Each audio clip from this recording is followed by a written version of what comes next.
Eighth class के प्यारे बच्चों, हम हनी ड्यू बुक पढ़ रहे थे, इंग्लिश की text book for class eighth.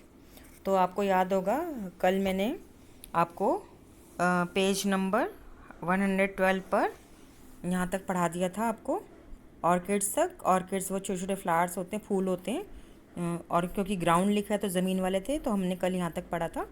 आज हम आगे से पढ़ेंगे अगस्त 31। तो इसको बेटा इंग्लिश में हम पढ़ते हैं अगस्त 31, ठीक है। 31 भी बोल देते हैं, अगस्त 31, ठीक है। इट इज़, यह है, द लास्ट डे, आखिरी दिन, ऑफ अगस्त, अगस्त महीने का। एंड द, और, द लश, द लश का मतलब घना, भारी, बहुत ज़्यादा, मॉनसून, बरसात का मौसम।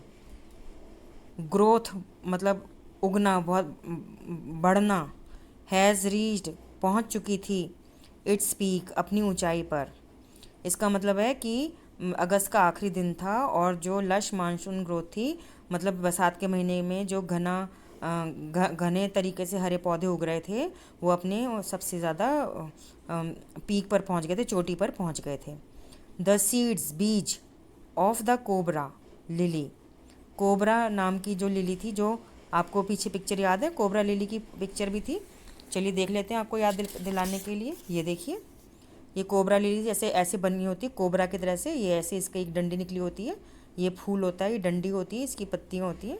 तो जब ये फूल खिलता है तो ऐसा लगता है कि नाग जो है फन उठाए खड़ा हुआ है, इसलिए इसका नाम कोबरा है। और ये लिली एक प्रकार की फूलों की जाति है, ठीक है बेटा।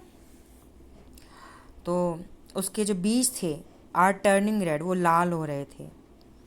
सिग्निफाइंग, बताते हुए, दैट द रेन्स, की बारिशें, आर कमिंग, आ रही हैं, टू एन एंड, मतलब अंत हो रहा है उनका। तो कोबरा लिली के बीज लाल हो रहे थे, जो कि बता रहे थे कि बारिशों का मौसम आ रहा है अपने अंत पर। बेटा ई एन डी, एंड का मतलब अंत होता है, आखिरी। और ए एन डी, एंड का मतलब और होता है। वो एंड होता है, ये एंड होता है।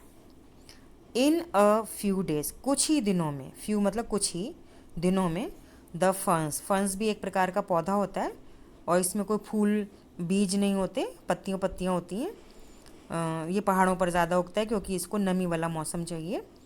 विल स्टार्ट टर्निंग येलो, वो भी शुरू हो जाएंगे बदलना पीले में।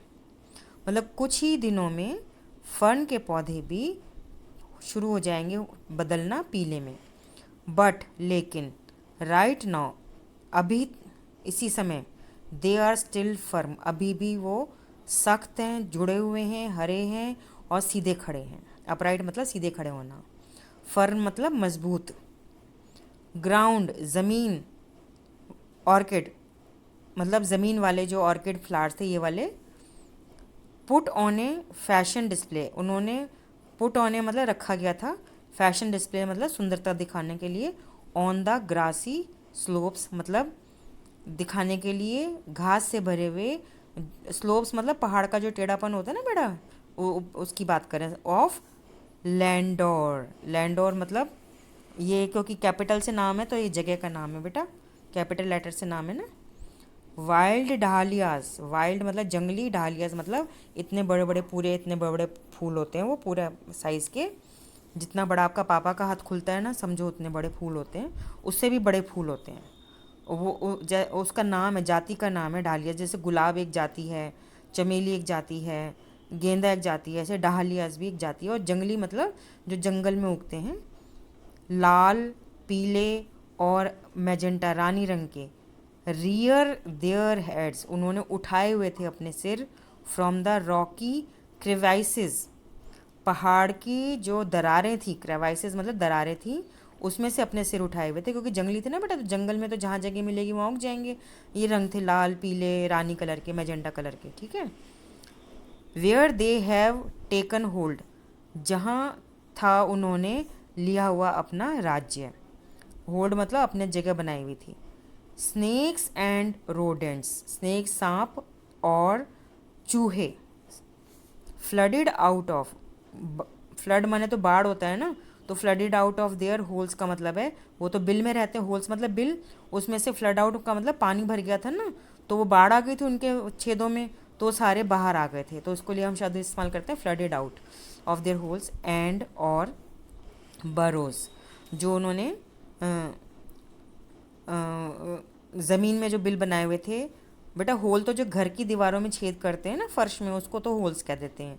और जो बाहर मिट्टी में बगीचे में जो वो अपने बिल बनाते हैं उनको हम बरोज कह देते हैं। टेक शेल्टर इन रूफ्स, लेते हैं शेल्टर मतलब आशियाना, या जैसे कहते हैं ना कि छाए में हम खड़े हो जाते हैं तो हम वहाँ पे अपने आप को रखते हैं। शेल्टर इन रूफ, छतों में। एटिक्स मतलब जो कमरे और छत के बीच में छोटी जगह होती है उसको एटिक्स कहते हैं। कई लोग इसको हिंदी में म्यानी भी बोल देते हैं। बड़े बड़े घरों में क्या होता है बेटा, कुछ कमरों की छतें तो ऊंची होती हैं, कुछ कमरों की छतें नीची होती हैं। तो अगर एक ऊंची छत का कमरा और नीची छत का कमरा साथ साथ होगा तो छोटी छत के नीचे जो कमरा होगा उसके ऊपर एक जगह बनी होगी छोटी सी, जिसमें आप सिर उठा के नहीं खड़े हो सकते, उसको एटिक कहते हैं। एंड गोडाउंस, और गोदामों में। ए श्रू, श्रू क्या होता है बेटा, छछूंदर होता है। वीक ऑफ आई साइट, उसकी आंखें बहुत कमज़ोर होती हैं। ब्लंडर्स अबाउट द रूम्स, वो कमरों के बीच में ब्लंडर्स मतलब घूमता रहता है, वो गलती करता रहता है क्योंकि उसको नज़र तो आता नहीं है, उसको जहाँ जगह मिल जाती है वहीं घुस जाता है। तो ब्लंडर्स का मतलब गलती करना होता है। तो वो रूम्स में घूम रहा है क्योंकि उसकी आंखें तो काम नहीं करें ना, कमज़ोर है ना। Much to the amusement of the children, बच्चों के मनोरंजन के लिए, क्योंकि वो श्रू है छुछुंदर, उसकी आंखें कमज़ोर है, दिखता नहीं है, वो ब्लंडर करता है रूम से, मतलब गलती करता है, रूम से घुस जाता है। वहाँ बच्चे होते हैं, वो उसका मज़ा लेते हैं। डोंट किल, मत मारो उसे। एडमोनिशेस, एडमोनिशेस मतलब डांटना, डांटती है। देयर, उनकी ग्रैंड मदर, दादी। चुचुंदर्स, बेटा चुचुंदर नहीं होगा, ये छुछुंदर होगा, इसकी थोड़ी स्पेलिंग गलत है। CHH होना चाहिए था, CHHUCHH। तो क्योंकि छ के लिए CHH होता है, ठीक है बेटा। आर लकी, ये बहुत अच्छे होते हैं। दे ब्रिंग मनी, ये पैसा लाते हैं। एंड श्योर इनफ, और सचमुच पक्का हो गया। I receive a cheque in the mail, मुझे डाक में एक चेक आता है। Not a very large one, बहुत बड़ा अमाउंट उसमें पैसे नहीं थे, लेकिन फिर भी उसका स्वागत किया गया क्योंकि दादी ने बोला था ना कि छछूंदर जो है लकी होते हैं, हमारे लिए बहुत अच्छे होते हैं, तो इसलिए इसको मत मारो। October 3rd, we have gone, हम हैं गए। स्ट्रेट फ्रॉम मानसून, सीधा मानसून से। इनटू विंटर रेन, सीधा जो बरसात वाली बारिश थी उससे हम सर्दियों वाली बारिश में चले गए। स्नो एट हायर एल्टीट्यूड, ऊंचाइयों, हायर एल्टीट्यूड में ऊंचाइयों पे, पहाड़ों की ऊंचाइयों पे बर्फ़ गिर रही थी। स्नो माने बर्फ़ गिरना।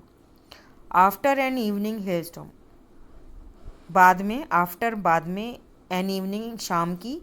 हेलस्टॉर्म मतलब की बारिश होती है ना, ओले गिरते हैं, तो मतलब शाम को ओले की बारिश के बाद। द स्काई, आसमान। एंड, और।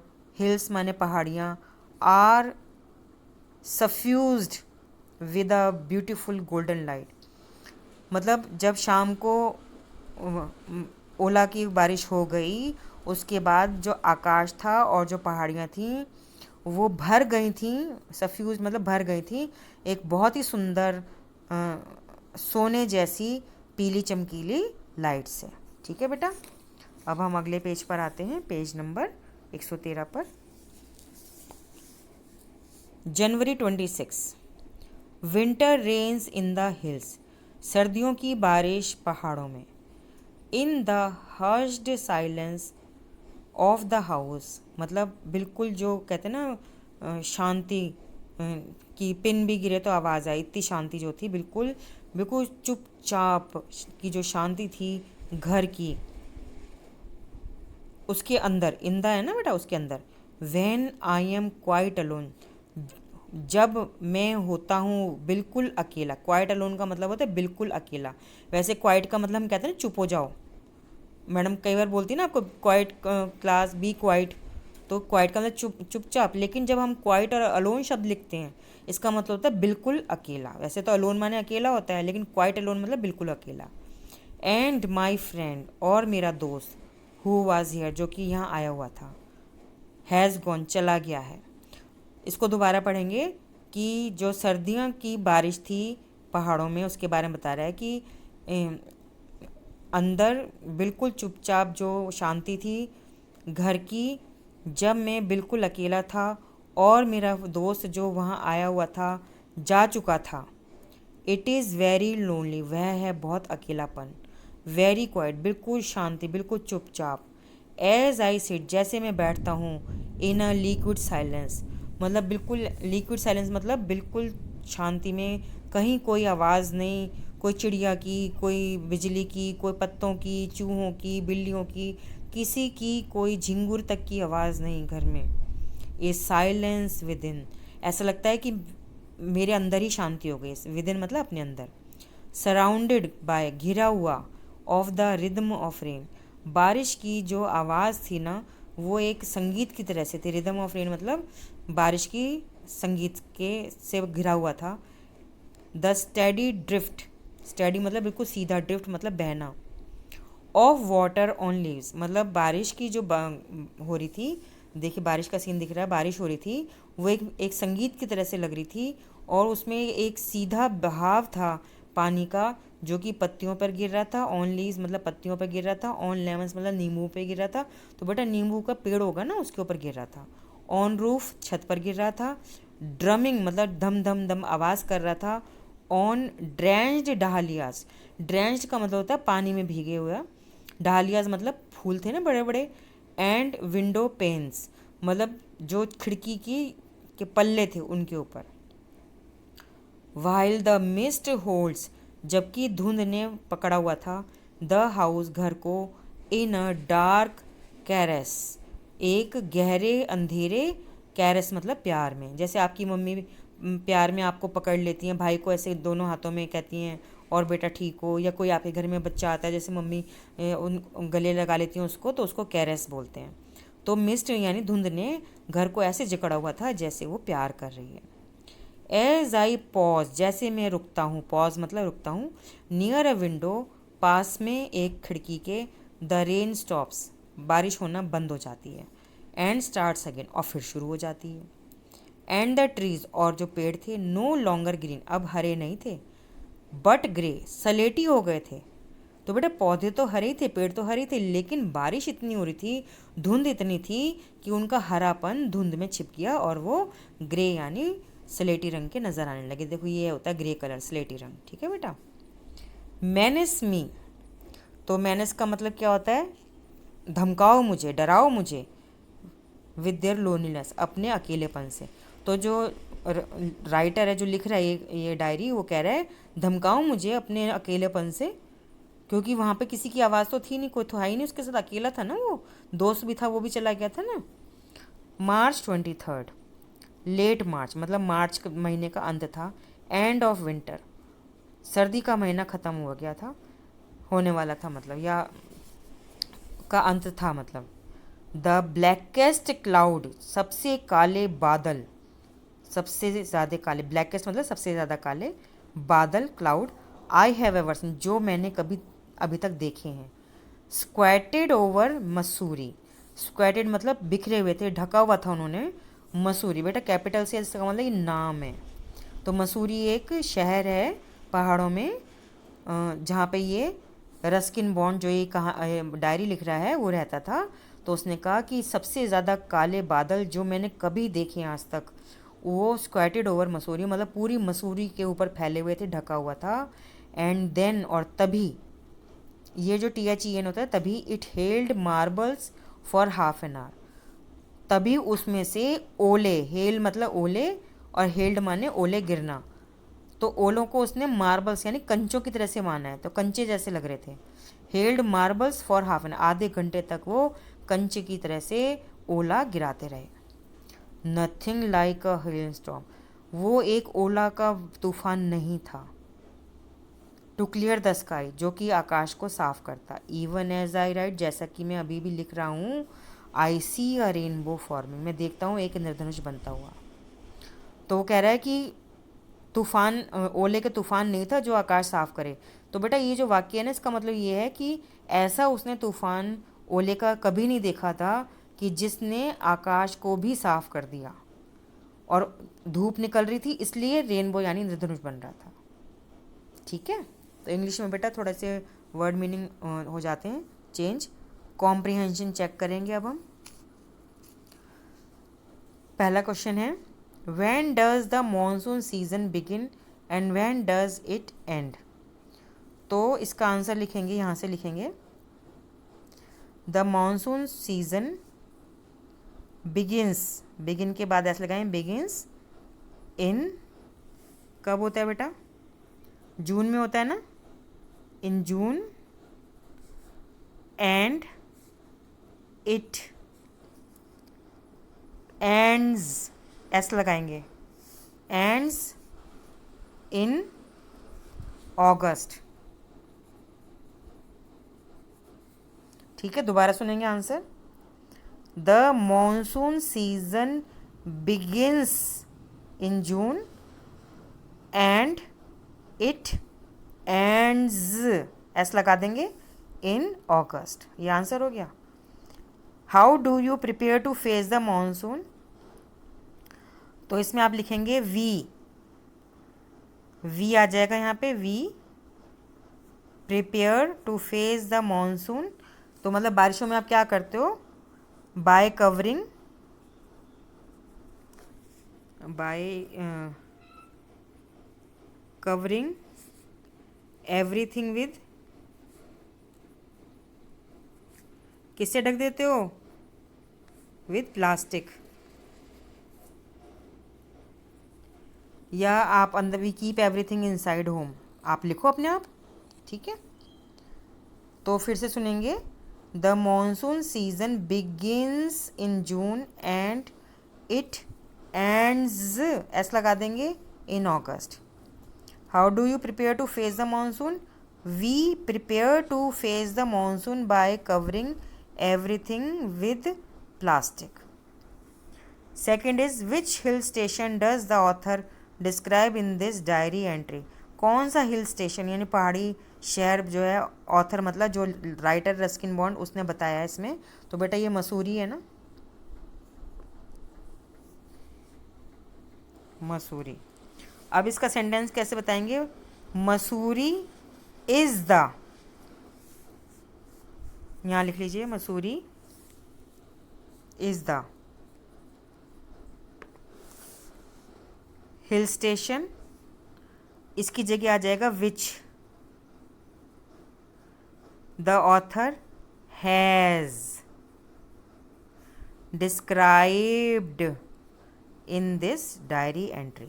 फिर सुनेंगे question, which hill station does the author describe in this diary entry. तो हम लिखेंगे Mussoorie is the hill station which the author has described in this diary entry.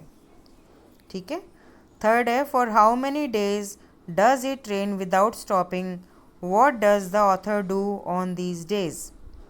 तो मतलब कितने दिन तक लगातार बारिश होती रही बिना रुके, और उस समय ऑथर ने क्या किया था, ऑथर रस्किन बॉन्ड ने क्या किया था। तो बेटा हम ये पन्ना टर्न करेंगे, 112 टर्न करके हम यहाँ आ जाएंगे 111 पर। तो ये देखिए लिखा हुआ है, endless rain for 8 or 9 days, everything damp and soggy, nowhere to go, pace the room, look out of the window at a few bobbing umbrellas। तो मतलब बिना रुके बारिश थी, सन्नी था 8 और 9 डेज़ के लिए, हर चीज़ गीली थी, सौगी थी, कहीं जा नहीं सकते थे। पेस द रूम और लुक आउट, मतलब पेस द रूम का मतलब होता है रूम में चक्कर काटना, पेस मतलब चलना, कदम चलना, और look out of the window खिड़की से बाहर देखना। फ्यू बॉबिंग अम्ब्रेलाज मतलब कुछ कुछ जो अम्ब्रेला नज़र आ रही थी, क्योंकि सभी लोग घर से बाहर निकल रहे थे, कोई सब्ज़ी ले रहा था, कोई दूध लेने जा रहा था, कोई अपने किसी काम से जा रहा था उसके लिए। तो ये आपका बेटा जो भी मैंने अंडरलाइन किया है ये क्वेश्चन 3 का आंसर है। ठीक है बेटा, क्वेश्चन 3 ये था ना आपका, पन्ना पलटेंगे, वापस आएंगे 113 पर। तो क्वेश्चन 3 का आंसर हो गया आपका, where do the snakes and rodents take shelter. सांप और चूहों ने कहाँ पे अपना आश्रय लिया था। शेल्टर मतलब आश्रय लेना, रुकना। वाई। तो बेटा इसी पेज पर आ जाइए, यहाँ पर 112 नंबर पेज पर ये है, snakes and rodents flooded out of their holes and burrows take shelter on in roofs, attics and go downs। तो ये आपका आंसर आ गया यहाँ पे क्वेश्चन नंबर 4 का। ठीक है, ये लिखेंगे। फिर उसने पूछा है वाई, तो वाई का आंसर लिखेंगे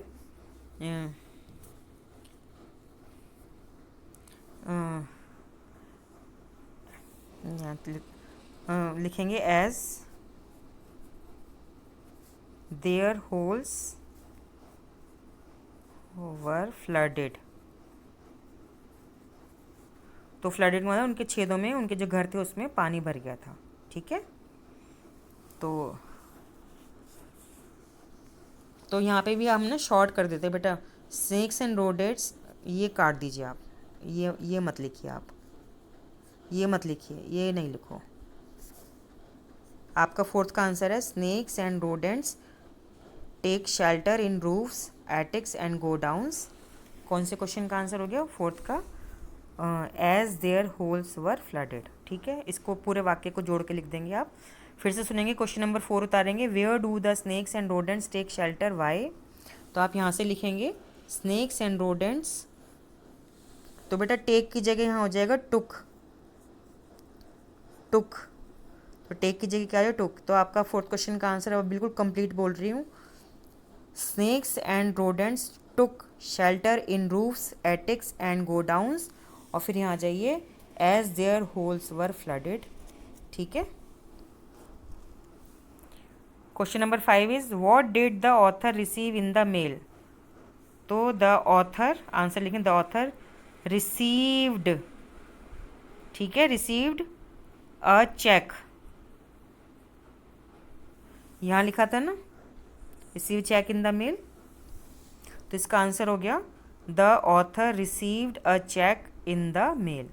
तो क्वेश्चन उतार लेंगे, what did the author receive in the mail, उसको मेल में क्या मिला था, जो चिट्ठियाँ आती है उसमें क्या मिला था। हम आंसर लिखेंगे the author received a cheque in the mail. ठीक है बेटा।